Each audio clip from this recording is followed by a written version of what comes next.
everybody, Ian here. Well, here we are, as promised, a look at Bontofts, a closer look at Bontofts, a behind the scenes look at Bontofts, because, well, it's 2 weeks to the Granite City Train Show in St. Cloud, Minnesota, and 3 weeks to Train Fest in Milwaukee. So we need to do some test running, we need to check everything works, and well, we just need to feel good about what's going to happen on the day at the shows. So we'll take a closer look in there at all the vignettes and scenes that I've created, and then we'll charge up some locomotives and attach the Fiddle yard, and then run some trains and empty and fill some wagons.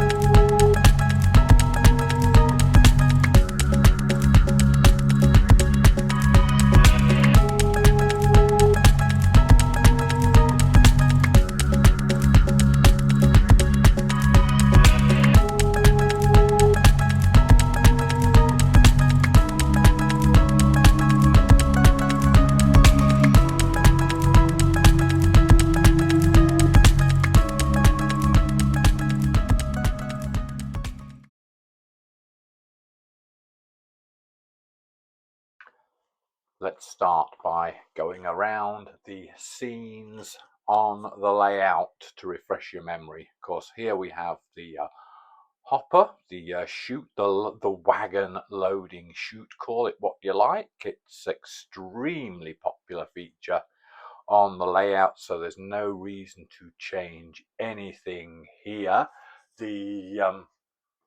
This chute that drops down and tips the sand or whatever it is into the wagons is a little bit contrived, but as I say, it's a very popular feature, so it's going to stay for the minute until I can think of something better, perhaps. Along to the side here, we have the oil drums that are fallen over, and one has like leaked a bit here. So the main purpose of that is to hide the little ramp, the little rail there that tips the buckets of the skip wagons back up straight. So a lot of people can't see it, so that's good. So when they see the wagons that tip back upright to go under the hopper, then they look amazed, let's say, because they can't see the tipping rail behind the drums there. This, of course, the rusting wagon at the end of the siding is my absolute favourite scenic feature on the layout. The wagon is just there. It's just used as a test bed for some weathering techniques. And I'll probably have a few more weathering techniques added to it yet. I just like how it just like sits there at the end of the siding doing nothing, and it's quite relaxing to just look at that and think, yeah, I like that. That looks good. On the loading dock there, you can see my model fuel bowser set up. There's a couple of binny skip frames that have had some oil drums added to them. Brackets was made to fit them on the oil drums. There was a drawing in Roy C. Link's Industrial Narrow Gauge Handbook of a product that he was selling in 2014, and it was so I just followed the drawing of that to make that that model. Really pleased with that, but it really doesn't have a place on this layout right now. So what I'm going to do is I'm going to repurpose these oil drums and just basically add them to the yard down here to add a little bit more rubbish and stuff in. I'm extremely proud of the way the derelict, rusting old skip has turned out there. Yeah, I'm just extremely proud and extremely pleased with that. I had an idea and I've executed it exactly how I want to. So then we also have the mysterious sheeted down pile of something or other. Nobody knows what it really is, but I'll tell you that it actually is made by a cardboard foam core former, and we've just covered it with a handkerchief that was stained with old tea bags. So the wife did that, and really pleased with the way that looks. And if we move around the corner here, you can see I get a better view of the construction material there. We've got bricks and wood and corrugated iron just hiding around the corner there, all adding to the detritus in the yard.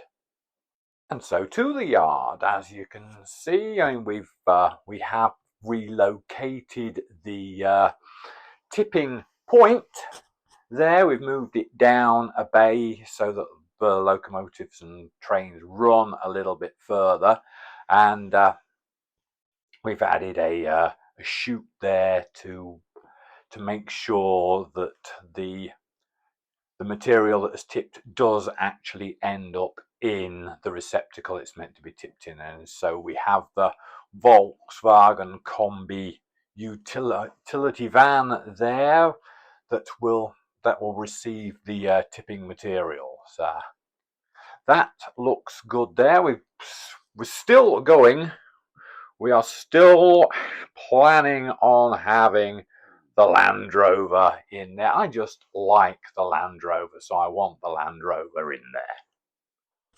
Hiding behind the Land Rover, we have the sign, the yard sign. Still quite happy with that, though. Maybe I might try to work on a design that's a little bit older, because Rockwell there as a typeface always feels rather modern, and maybe a little bit too modern for this layout, which doesn't really have a period. I do operate locomotive drivers. Some wear safety hats, so that makes it quite modern, and some don't, which would make it a little bit older. So maybe I need a sign there that's a little bit more, covers a larger time period, let's say. So, but yeah, we're feeling really good with that, and all the weeds that I've added in there. Really pleased with the way the weeds have turned out. With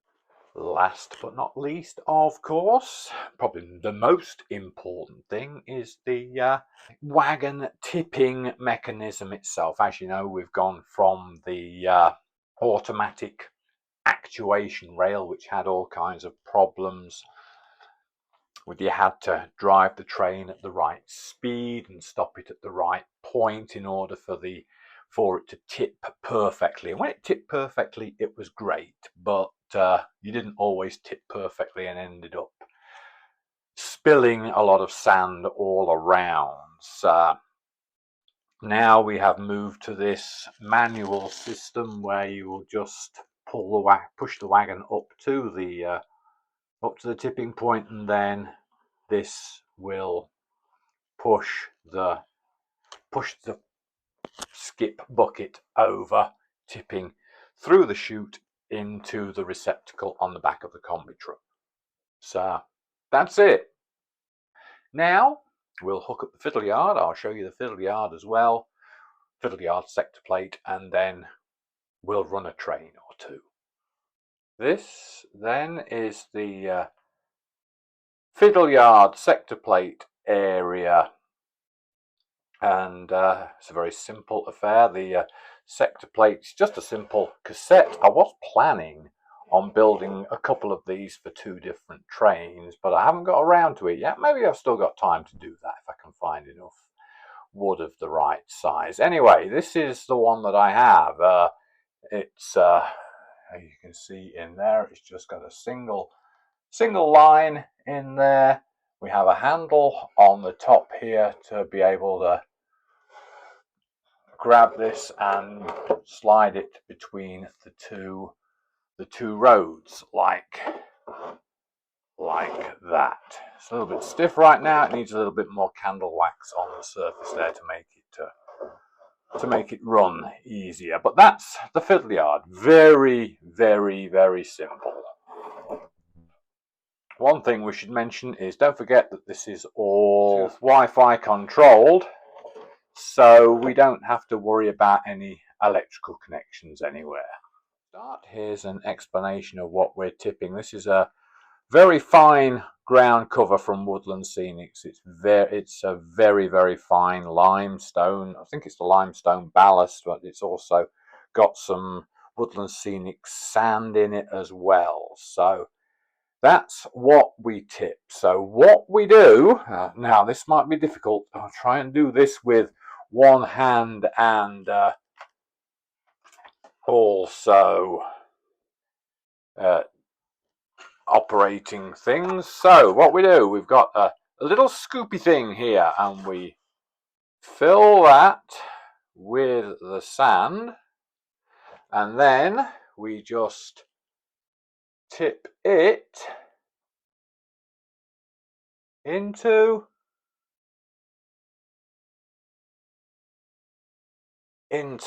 that hopper there.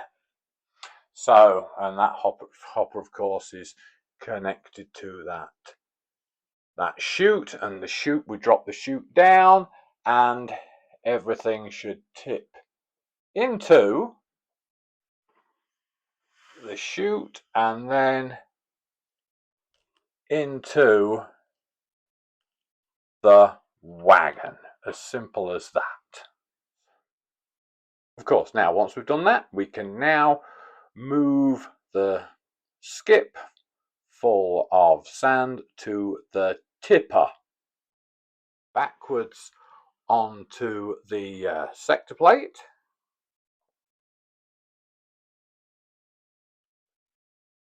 Move the sector plate towards the front road, and then we will drive the train along the line to the tipper.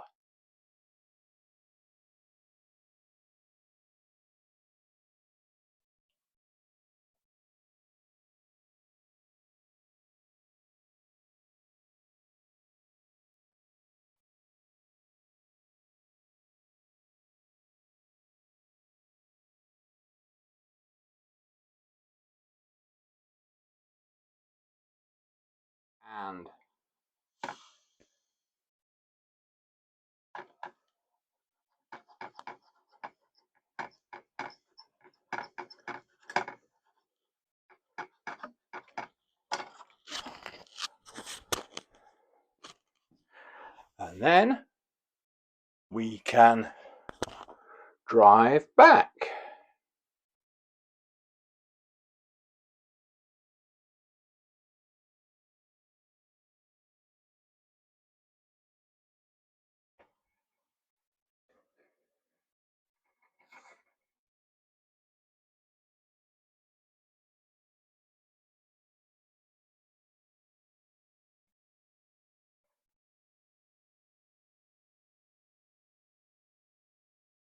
And as we drive it back under the tipper, you'll see that the ramp flips the bucket back up to the normal position.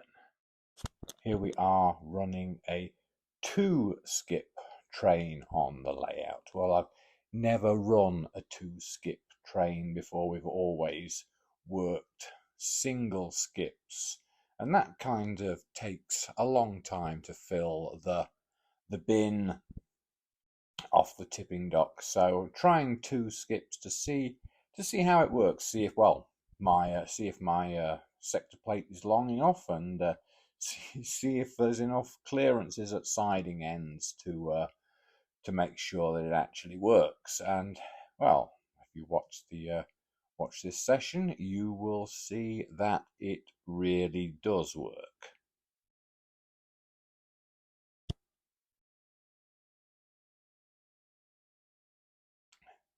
These test sessions are also good for learning how fast you can actually drive the locomotives, and see how the loading of the skips up with the sand affects the performance of them. So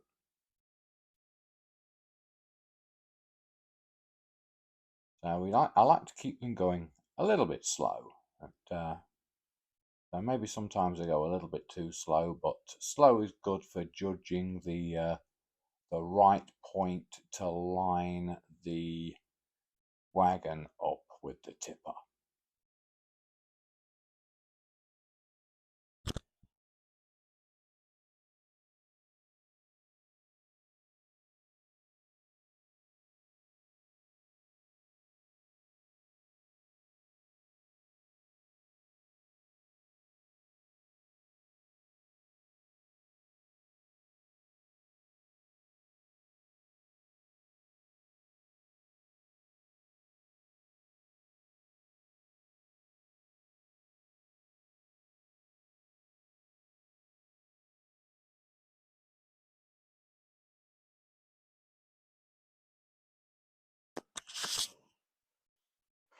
Something we plan to do here is, from behind, we will push the van forward, and then that leaves some empty space behind the pile that's already been tipped, so we have a little bit of extra space to tip another wagon into.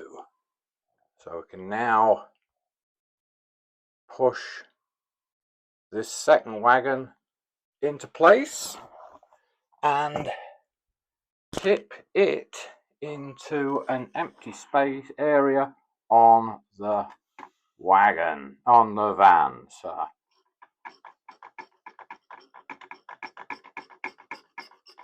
and I'm sure a shaking motion like that is quite prototypical.